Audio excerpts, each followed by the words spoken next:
গ্রামের সুন্দরী চাচি তার বাড়িতে ডাকলেন আমাকে তার সাথে কাজ করার জন্য। বন্ধুরা, গল্পটি সম্পূর্ণ শুনলে আপনাদের মেশিন দিয়ে পানি চলে আসবে। আপনারা হাতের কাজ করতে বাধ্য হবেন। তাই হাতের কাজ করার আগে হাতের কাছে অবশ্যই টিস্যু রাখবেন। আমাদের পাড়ায় একজন অত্যন্ত আকর্ষণীয় চাচি থাকতেন। তার ত্বক এত পরিষ্কার এবং অভিব্যক্তি এত বন্ধুত্বপূর্ণ ছিল যে যখনই আমি তাকে দেখতাম আমার হৃদয় দ্রুত স্পন্দিত হতে শুরু করত। তার স্বামী বেশিরভাগ সময় বাইরে থাকতেন, যার কারণে আমার মনে তার প্রতি ভুল ধারণা জন্মাতে শুরু করে। কিন্তু আমি কি জানতাম যে সেও কোনো সুযোগের অপেক্ষায় ছিল। একদিন আমি গলি দিয়ে যাচ্ছিলাম, তখনই তিনি কোনো অজুহাতে আমাকে তার বাড়িতে ডাকলেন। আমি তার বাড়িতে গেলে তিনি আমাকে একটি ঘরে বসতে বললেন। আমি নিঃশব্দে সেই ঘরে গিয়ে বসে পড়লাম। কিছুক্ষণ পরে যখন চাচি ঘরে এলেন তখন তিনি একটি হালকা নাইটি পরেছিলেন। তাকে দেখে আমার শ্বাস রুদ্ধ হয়ে গেল। আমি তাকে কাজ সম্পর্কে জিজ্ঞাসা করলে তিনি এমন কিছু বললেন যে আমার মনে আনন্দের ঢেউ বয়ে গেল। তারপর সেই দিন আমি তার সাথে পুরো সময় কাটালাম। আমার নাম অরুণ, আমার বয়স ২২ বছর। আমাদের বাড়ির পাশে একজন চাচি থাকতেন যার স্বামী প্রায়ই বাইরে থাকতেন। সেই চাচি একা বাড়িতে থাকতেন। একবার এমন হল যে তিনি আমাকে কোনো কাজের জন্য তার বাড়িতে ডাকলেন। পাড়ার অনেক মহিলা আমাকে প্রায়ই তাদের বাড়ির জিনিসপত্র আনতে ডাকতেন। আমি তাদের ছোটখাটো কাজ করে দিতাম। এই কারণে যখনই আমি বাড়ি থেকে বের হতাম প্রতিটি বাড়ি থেকে আওয়াজ আসত, অরুণ, একটু এদিকে আসো, কিছু জিনিস আনতে হবে। আমি এতে অভ্যস্ত হয়ে গেছি। তারা আমাকে কাজের বিনিময়ে কিছু টাকাও দিত, তাই আমি খুশি খুশি তাদের কাজ করে দিতাম। যেহেতু এই চাচি আমাদের পাড়ার ছিলেন, তার আমার উপর কিছুটা বেশি অধিকার ছিল। তাই তার কথা মেনে আমি তার বাড়িতে চলে গেলাম। চাচি তার বাড়ির দরজায় দাঁড়িয়েছিলেন। তিনি আমাকে কাছে আসার ইশারা করলেন। আমি তার কাছে গিয়ে দাঁড়ালাম। তিনি বললেন, অরুণ, তুমি কি ভাড়ায় একটি ডিভিডি প্লেয়ার আনতে পারো? এটি শুনে আমি হতবাক হয়ে গেলাম। আমি অবাক হয়ে তার দিকে তাকালাম। চাচি জানালেন যে তার কোনো আত্মীয়ের বিয়ের ভিডিও এসেছে এবং তিনি এটি দেখতে চান। তাই আমাকে কোথাও থেকে ডিভিডি প্লেয়ার এনে দিতে হবে। প্রথমে আমি একটু দ্বিধায় পড়লাম, কারণ এখন ভাড়ায় কিছু পাওয়া কঠিন। কিন্তু তারপর ভাবলাম, চাচি প্রথমবার আমার কাছে কিছু চেয়েছেন, যদি আমি না করি তাহলে তার খারাপ লাগতে পারে। আমি তাকে প্রতিশ্রুতি দিলাম যে আমি ডিভিডি প্লেয়ার আনবই। তখন সকাল 11টা ছিল, তাই আমি বাড়ি ফিরে গেলাম। কিন্তু সন্ধ্যা হতে না হতেই আমি পাড়ার ভিডিও দোকানে পৌঁছে গেলাম। সেই দোকানটি আমার বন্ধুর ছিল। বন্ধু আমার কথা শুনে ডিভিডি প্লেয়ার দিয়ে দিল এবং বলল, এটি ফেরত দিতেও তোমাকেই আনতে হবে। আমি তার কথা মেনে নিলাম এবং চাচির জন্য ডিভিডি প্লেয়ার নিয়ে এলাম। আমি চাচিকে দরজাই দিতে চাইলাম, কিন্তু তিনি বললেন, ভিতরে এসে এটি টিভির সাথে সেট করে দাও, আমার মুভি চালানো জানা নেই গু। আমি এই কাজে দক্ষ ছিলাম, তাই তার বাড়িতে চলে গেলাম। তার বাড়িটি খুব সুন্দর ছিল। ভিতরের দৃশ্য দেখে আমার মনে হল চাচি বেশ সচ্ছল। চাচি আমাকে একটি ঘরে বসালেন এবং বললেন, এই টিভির সাথে ডিভিডি প্লেয়ার যুক্ত করে দাও। আমি বিয়ের ভিডিও চালু করে তাকে দিলাম। এই সময়ে চাচি আমার জন্য চা নিয়ে এলেন এবং আমি বাধ্য হয়ে সেই চা খেলাম। তখনই আমার নজর ভিডিওতে পড়ল। সেই বিয়ের অনুষ্ঠানে একজন অত্যন্ত সুন্দরী মেয়ে নাচছিল। সে এত মোহনীয়ভাবে নাচছিল যে আমার চা শেষ হয়ে গেল, কিন্তু আমি টেরই পেলাম না। তখন চাচি জানালেন, এটি আমার মেয়ে, আজ তার স্বাস্থ্য ভালো নেই, তাই সে ঘুমাচ্ছে। এটি শুনে আমি উঠে পড়লাম এবং বাড়ি চলে এলাম। বাড়ি আসার পরও আমার সমস্ত মন চাচির মেয়ের দিকেই ছিল। সে আমার খুব পছন্দ হতে শুরু করেছিল। পরের দিন চাচি আমাকে ডিভিডি প্লেয়ার দরজায় দিয়ে দিলেন এবং ভিতরে আসতে বলেননি। আমি বুঝে গেলাম যে আমি হয়তো সুযোগের অপেক্ষায় ছিলাম, কখন চাচি আমাকে ডাকবেন এবং আমি তার সুন্দরী মেয়েকে দেখতে পাব। তাকে দেখে জানি না কেন আমি অস্থির হয়ে উঠেছিলাম। কয়েকদিন পরে আবার চাচির আমার উপর কাজ পড়ল। তিনি আমাকে ডাকলেন, বেটা, আমাদের মেশিন খারাপ হয়ে গেছে, একটু বাড়িতে এসে দেখে দাও। আমি দ্রুত তার বাড়িতে পৌঁছালাম। মেশিন চেক করলে দেখলাম তাতে একটি কাপড় আটকে আছে। আমি কাপড় বের করে মেশিন চালু করলাম, এটি চলতে শুরু করল। এটি দেখে চাচি খুশি হয়ে বললেন, শুক্রিয়া, এটি ঠিক হয়ে গেছে। আমার কাপড় ধোয়া ছিল। তারপর তিনি বললেন, আমার মেয়ের ঘুম থেকে ওঠার সময় হয়ে গেছে। আমি যেতে শুরু করলে চাচি আমাকে চেয়ারে বসতে বললেন, আরে বসো বেটা, আমি তোমার জন্য কিছু খাবার নিয়ে আসি। এই সময় চাচি আমার জন্য কিছু নমকিন এবং চা নিয়ে এলেন। আমার মনে হতে শুরু করল যে চাচির মেয়ে বাড়িতেই আছে, কিন্তু এখনও পর্যন্ত আমি তাকে দেখিনি। এখন আমার ধৈর্য শেষ হয়ে যাচ্ছে যে কখন আমি খালার মেয়েকে দেখতে পাব। আমি তাকে বিয়ের ভিডিওতে দেখেছিলাম কিন্তু জানি না সেটা কত পুরনো ছিল। চাচি এত সুন্দরী ছিলেন যে আমি ভাবতে শুরু করলাম তার মেয়ে কত সুন্দর হবে। ঠিক তখনই চাচি বললেন, তুমি একটু অপেক্ষা করো, আমার মেয়ে এখনই আসবে, আমি তোমাকে তার সাথে পরিচয় করিয়ে দেব। চাচি তার মেয়ের কথা বলছিলেন, এমন সময় তার মেয়ে বাথরুম থেকে বেরিয়ে এল। সে জানত না যে আমি সেখানে আছি, তাই সে শাল ছাড়াই বেরিয়ে এসেছে। তাকে দেখে আমার চোখ ছানাবড়া হয়ে গেল। সে কোনো অপ্সরার থেকে কম ছিল না। তার ভেজা চুল থেকে বোঝা যাচ্ছিল যে সে এইমাত্র গোসল করে এসেছে। সে নীল রঙের একটি স্যুট পরেছিল যাতে সে অত্যন্ত আকর্ষণীয় দেখছিল। তাকে দেখে আমি হতবাক হয়ে গেলাম। আমি দ্রুত উঠে দাঁড়ালাম। চাচি তার মেয়েকে বললেন, এ আমাদের প্রতিবেশী অরুণ, খুব ভালো ছেলে, আমার অনেক কাজ করে দেয়। কুয়ে কথা শুনে তার মেয়ে আমাকে এক নজর দেখে তার রুমে চলে গেল। চাচি বললেন, সে অপরিচিতদের সাথে বেশি কথা বলে না। আমার মেয়ে কম বয়সে অনেক কিছু সহ্য করেছে গি। তারপর কথায় কথায় আমি তার স্বামীর সম্পর্কে জিজ্ঞাসা করলাম। এই প্রশ্নে তিনি একটু বিব্রত হয়ে গেলেন। তিনি গভীর শ্বাস নিয়ে বললেন, তিনি গত 12 বছর কানাডায় আছেন কিন্তু কখনো ফেরেননি। তিনি প্রতি মাসে এত টাকা পাঠান যে আমাদের কোনো অভাব হয় না। কিন্তু আমার শুধু একটি মেয়ে আছে এবং আমার স্বামীও দূরে, তাই বাড়িতে পুরুষের অভাব বড়ই অনুভব হয়। কেউ থাকত যে বাইরের কাজগুলো সামলাত। গিয়ে কথা বলতে বলতে তার মুখে এক অদ্ভুত বিষাদ ফুটে উঠল। আমার তার উপর খুব দুঃখ হল। আমি বললাম, আপনি চিন্তা করবেন না, যখনই আপনার কোনো কাজের প্রয়োজন হবে আমাকে ডাকবেন, আমি আপনার সব কাজ করে দেব। আমি সারাদিন ফাঁকা থাকি, আমাকে আপনারই মনে করুন। কয়ে কথা শুনে চাচি খুব খুশি হলেন। এরপর আমি প্রায়ই তাদের বাড়ির আশেপাশে ঘুরতে শুরু করলাম। সেও বাইরে এসে দাঁড়াত। যে সময় তার নজর আমার উপর পড়ত, তিনি বলতেন, অরুণ, একটু এদিকে আসো, আমাকে চাল এনে দাও। কখনো বলতেন, দুধ এনে দাও। আমি দৌড়ে তার সব কাজ করে দিতাম। একদিন তাদের বাড়ি থেকে একটি মিষ্টি কণ্ঠ ভেসে এল, অরুণ, একটু এদিকে আসো। যখন আমি দেখলাম, আমার হুঁশ উড়ে গেল। এটা চাচির মেয়ে রানী ছিল। আমি দ্রুত তার কাছে গেলাম। তিনি বললেন, আজ আমার মাম্মির শরীর ভালো নেই, প্লিজ দুধ এনে দাও। আমি দোকানে গেলাম, দুধ কিনে ফিরে এলাম। আমি দরজা খটখট করতেই রানী খুলে দিল। আমি বললাম, দুধ এনেছি। তিনি দূর থেকে বললেন, প্লিজ ভিতরে এসে দুধ দিয়ে যাও। আমি ভিতরে গেলাম। এরপর তিনি বললেন, মাম্মির পাশে একটু বসে থাকো। আমি তার রুমে গেলাম যেখানে চাচি ঘুমাচ্ছিলেন। ঠিক তখনই রানী জিজ্ঞাসা করল, অরুণ, চা খাবে? তার কণ্ঠে যেন কিছু জাদু ছিল। আমার মুখ থেকে হ্যাঁ ছাড়া আর কিছু বের হল না। আমি খুব ঘাবড়ে গিয়েছিলাম কিন্তু তার মুখে এক অদ্ভুত হাসি ছিল যা আমি বুঝতে পারিনি। কিছুক্ষণ পরে তিনি চা নিয়ে এলেন এবং বললেন, মাম্মি তোমার অনেক প্রশংসা করেন, তুমি কি করো? আমি বললাম, আমি সারাদিন ফাঁকা থাকি। কুয়ে কথা শুনে তিনি হেসে ফেললেন। তিনি হাসতে খুব সুন্দর লাগছিলেন। তারপর তিনি কিছু ভেবে বিষণ্ণ হয়ে গেলেন। চা খাওয়ার সময় আমি কখনো চাচিকে দেখতাম, কখনো রানীকে, আবার কখনো নিচু করে নজর ফিরিয়ে নিতাম। রানীর বয়স হবে 24 থেকে 25, কিন্তু এত সুন্দরী ছিলেন যে 19 বছরের মনে হতো। আমি জিজ্ঞাসা করলাম, তুমি কি করো? তিনি বললেন, আমি 19 বছরের ছিলাম যখন আমার বাবা আমার বিয়ে দিয়েছিলেন। কিন্তু কয়েক মাস পর আমার স্বামীর মৃত্যু হয়। শ্বশুরবাড়ির লোকেরা আমাকে অশুভ বলে বাড়ি থেকে বের করে দিয়েছিল। এ কথা শুনে আমি হতবাক হয়ে গেলাম। তিনি বিয়ে করা বলে মনে হচ্ছিল না। ঠিক তখনই চাচির কণ্ঠ ভেসে এল, অরুণ, তোমার বিয়ে হয়েছে? আমি না বলে মাথা নেড়ে দিলাম। রানী বলল, কেন?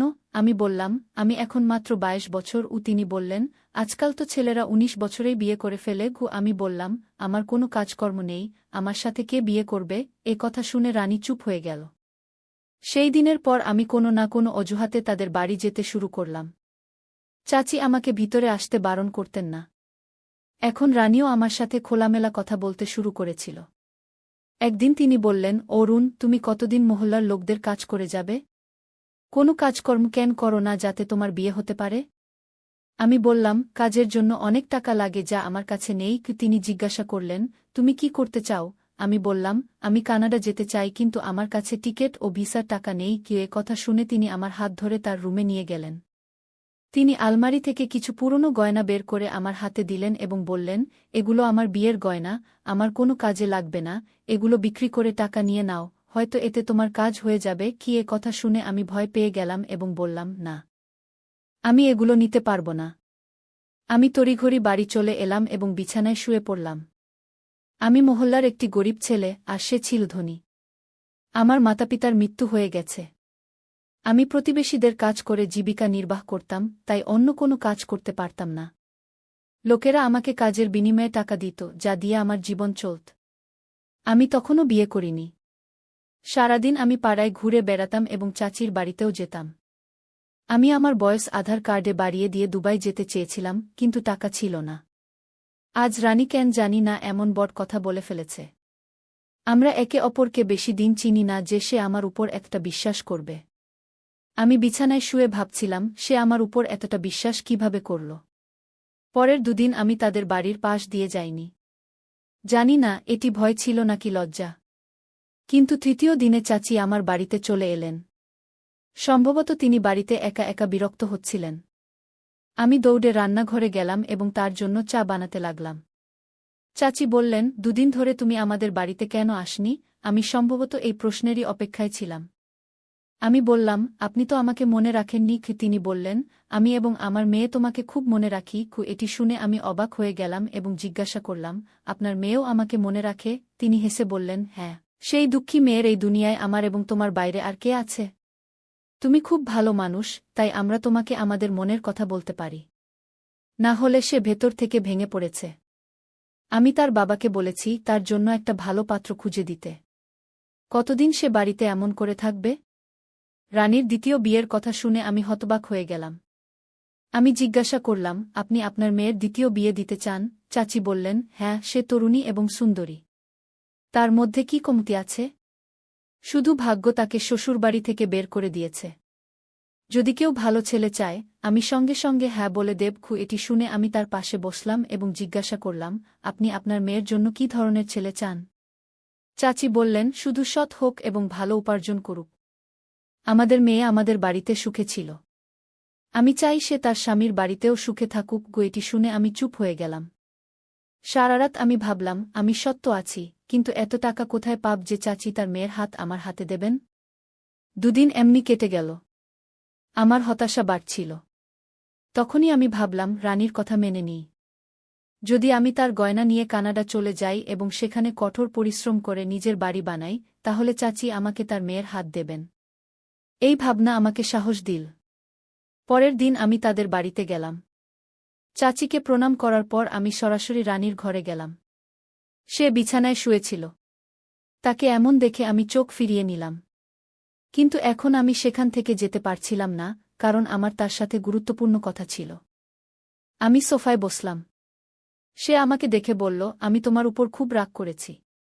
তুমি এতদিন আমাদের বাড়িতে কেন আসনি? আমি বললাম, আমি ভয় পেয়ে গিয়েছিলাম। সে হেসে বলল, তুমি কি আমার থেকে ভয় পেয়েছিলে? আমি চুপ হয়ে গেলাম। সে বিছানা থেকে উঠে সোফায় আমার পাশে এসে বসল। তাকে এত কাছে দেখে আমি ঘাবড়ে গেলাম। আমার কপালে ঘাম দেখা দিল। আমি স্বপ্নেও ভাবিনি সে আমার এত কাছে আসবে। সে আমার হাতের উপর তার হাত রাখল এবং বলল, অরুণ, তুমি কোনো কাজ কেন কর না? তার কথা শুনে আমার চোখে জল চলে এল। আমি বললাম, আমার মা বাবা নেই। আমি 2 বেলার রুটি পেয়ে যাই। উপার্জন করে কি করব? এটি শুনে সে রেগে উঠতে লাগল। এই সুযোগে আমি তার হাত ধরে বললাম, অরুণ, তুমি কানাডা চলে যাও। সেখানে প্রচুর টাকা কামাও, তারপর বাড়ি করো এবং বিয়ে করো। প্রতিবেশীরা কতদিন তোমাকে টাকা দেবে? এটি বলে সে আমার হাত ধরে আলমারি থেকে গয়না বের করে আমার হাতে দিল। বলল, এগুলো আমার বিয়ের গয়না। এগুলো আমার কোনো কাজে লাগবে না। এগুলো ঋণ হিসেবে নিয়ে নাও। কানাডা থেকে ফিরে এগুলো ফেরত দিও। এটি বলে সে চোখ বন্ধ করল। তার মুখে একটা অদ্ভুত জ্যোতি ছিল। আমি ঠিক করলাম, এবার তাকে না বলব না। আমি গয়না নিলাম এবং বললাম, তোমার এই উপকার আমি কখনো ভুলব না। সে বলল, এটি উপকার নয়, ভালোবাসা। ভালোবাসার বদলা কেউ দিতে পারে না। তুমি আমার মায়ের কাজ আন্তরিকভাবে করো।